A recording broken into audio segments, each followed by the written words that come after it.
En esta primera cápsula voy a hablar de lo que entendemos como irradiación AM0 recogida sobre superficie horizontal y luego pasaré a explicaros el concepto de hora pico solar.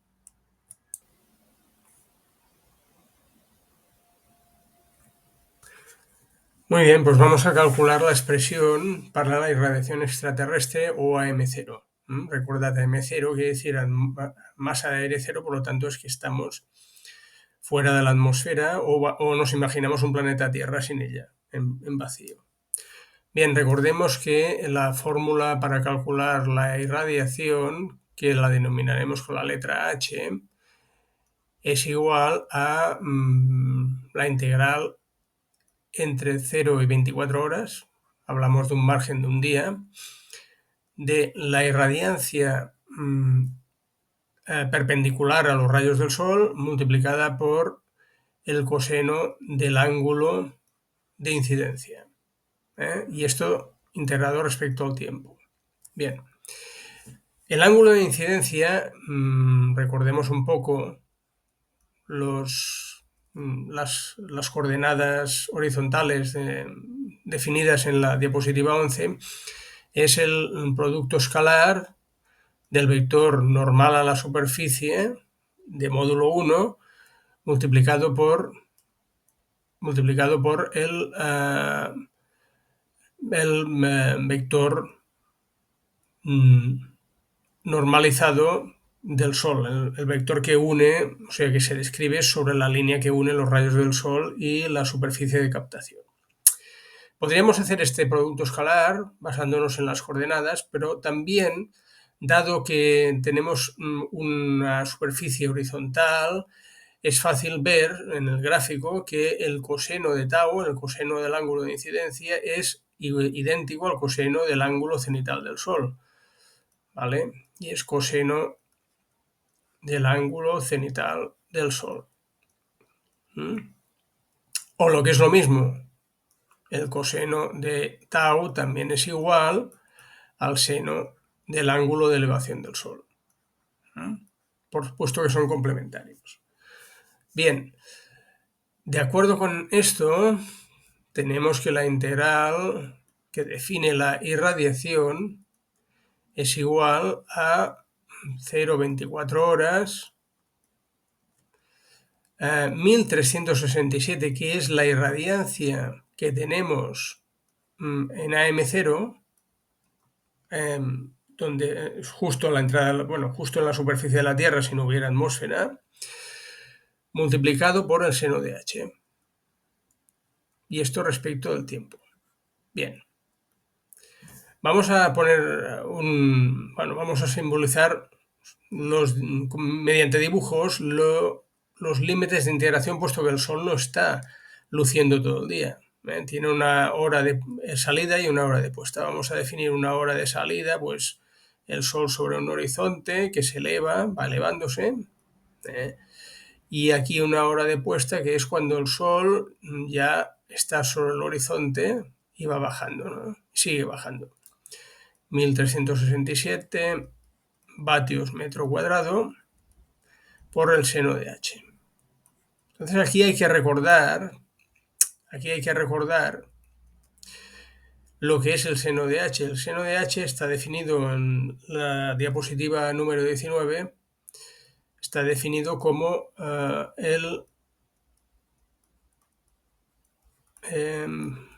seno de la latitud o phi por el seno de la declinación del Sol ese día del año que estamos calculando,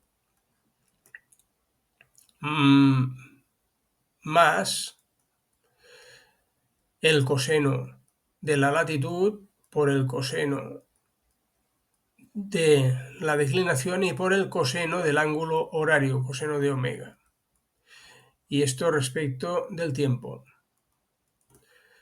Volvemos a poner aquí la salida del Sol y la puesta.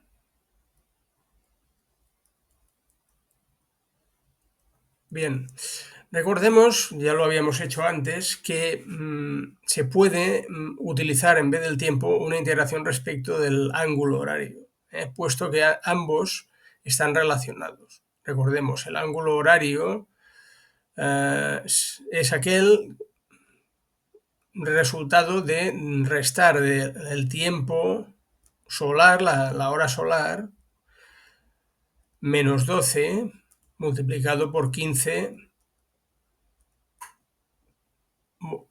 sí, por 15 grados. Esto sería el ángulo horario en grados sexagesimales, o bien, sabiendo la relación que hay entre grados sexagesimales y radianes, pues tendríamos pi dividido entre 12 radianes. Este sería el ángulo horario. Con lo cual, de aquí es fácil deducir que el diferencial de tiempo es igual a 12 dividido entre pi diferencial de omega. Muy bien. Con este cambio de variable temporal a angular, la irradiación la podemos expresar como el producto de 1367 por 12 dividido entre pi. Estoy prescindiendo de unidades, yo sé que el resultado va a ser en vatios hora, por la integral entre los límites menos omega s y omega s, siendo omega s, recordemos, que es el coseno a la menos 1 de la menos tangente del valor absoluto del ángulo de latitud del lugar por la tangente de delta. Bien. Ahora lo que viene es el producto del seno de phi por el seno de la declinación más el coseno de phi por el coseno de la declinación por el coseno de omega. Respecto de omega esta integral. Con lo cual, una vez hecha esta integral, no me voy a entretener mucho en el cálculo matemático, sino decir que es 1367 multiplicado por 12 dividido entre pi por 2 veces, porque son ángulos negativos que al restarse se convierten en positivos, pues lo que tenemos es omega s por el seno de phi por el seno de la declinación más el coseno de phi por el coseno de la declinación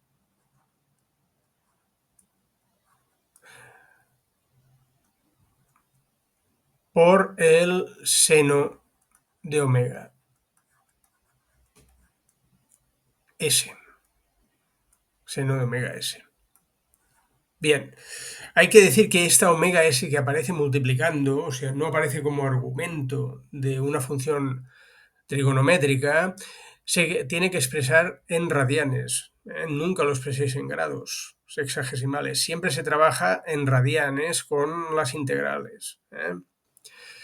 Muy bien, pues este es el resultado. Tendríamos que compactarlo más. Bueno, pues multiplicaríamos 1367 por 12 por 2 dividido entre pi. Y bueno, y aquí pues depende de la zona, del lugar geográfico y del día del año, pues tendremos un valor de irradiación. Esta irradiación, que es sin atmósfera, o sea, en condiciones AM0, se simboliza con un subíndice 0, y como es en superficie horizontal, pues es bajo ángulo 0, ángulo de inclinación del panel, del captador, 0. Muy bien, pues ya tenemos el cálculo de la irradiación extraterrestre o AM0 sobre superficie horizontal. Bien, vamos a proceder ahora con el concepto de horas pico solar, que es un concepto bastante sencillo, pero muy útil. Ya lo veremos posteriormente. Bien, vamos a poner que tenemos una superficie horizontal, por simplificar, pero esto también se puede aplicar a una superficie de captación con otra inclinación. Pero vamos a suponer que es horizontal. Sabemos que en la salida del Sol, puesto que el Sol, su ángulo cenital en ese momento del día es de 90 grados, los rayos del Sol son perpendiculares a la normal de la superficie horizontal. Esto quiere decir que el coseno es cero, por lo tanto, la irradiancia que recoge la superficie es cero. Es lógico, los rayos vienen paralelos a esta superficie, y ya está. Conforme pasa el día, la elevación del Sol aumenta, por lo tanto su ángulo cenital disminuye y eso quiere decir que el ángulo que hacen los rayos del Sol con la normal a la superficie también es menor que 90 grados y eso conlleva que la irradiancia captada por esa superficie no se anula. Y cuanto más se acerca el Sol a su punto más alto, que esto ocurre en el mediodía solar, esos rayos solares forman un ángulo cada vez menor con respecto a la normal a la superficie de captación. Por lo tanto, se produce un máximo de captación, un máximo de irradiancia captada. Luego, pasado el mediodía solar, el Sol empieza a declinar, empieza a bajar su elevación y volvemos a tener simétricamente como lo hacía por la mañana, pues un decaimiento, ahora es un decaimiento hacia cero de la irradiancia capturada por ese panel, esa superficie de captación. A la puesta del Sol, a partir de la puesta del Sol, la irradiancia es cero.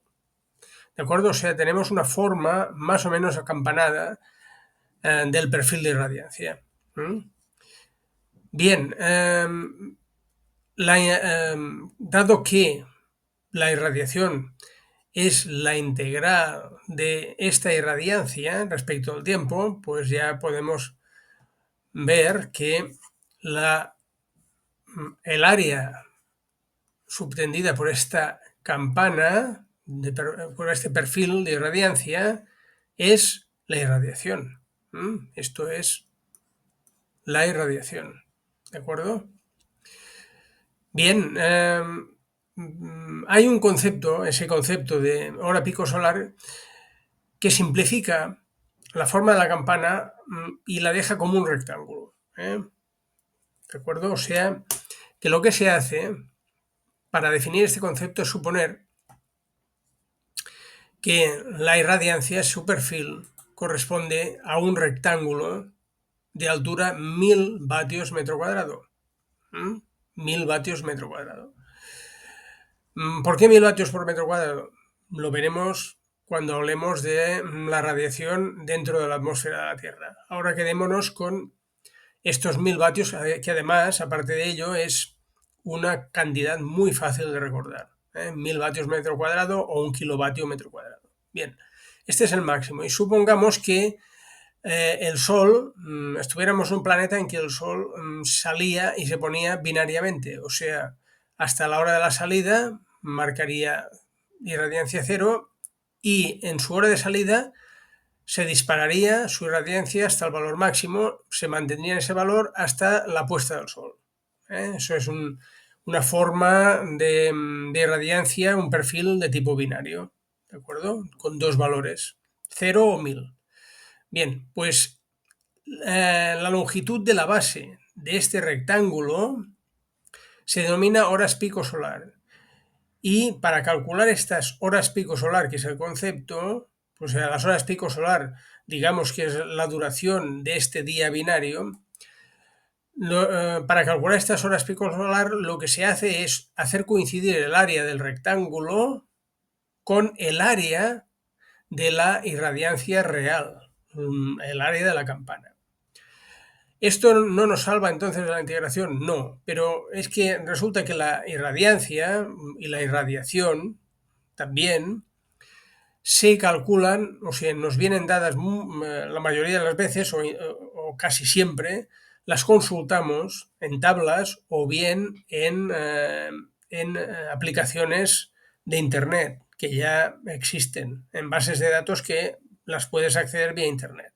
Una de ellas es el PV-GIS, que es un GIS fotovoltaico. Ya sabéis que hay el GIS, que es el Global, bueno, Information System, ¿m? Y aplicado a la fotovoltaica es el Photovoltaic Global Information System. Es una base de datos europea que consultaremos muy a menudo. Está hecha por un instituto de investigación público que está ligado a la Comunidad Europea, pagado con fondos europeos, y tiene muy buena información. Bien, pues el PVGIS nos puede dar el dato que nos falta, que es la irradiancia, perdón, la irradiación correspondiente a ese día concreto del año.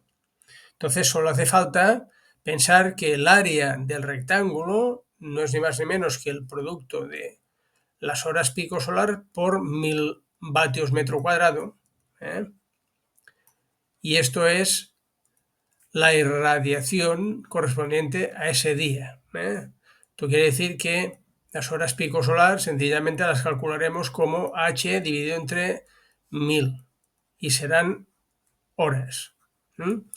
Bueno, es tan sencillo esto que si tenemos el valor de la irradiación de ese día en kilovatios hora por metro cuadrado, sencillamente quitamos todo lo que son unidades, ¿m?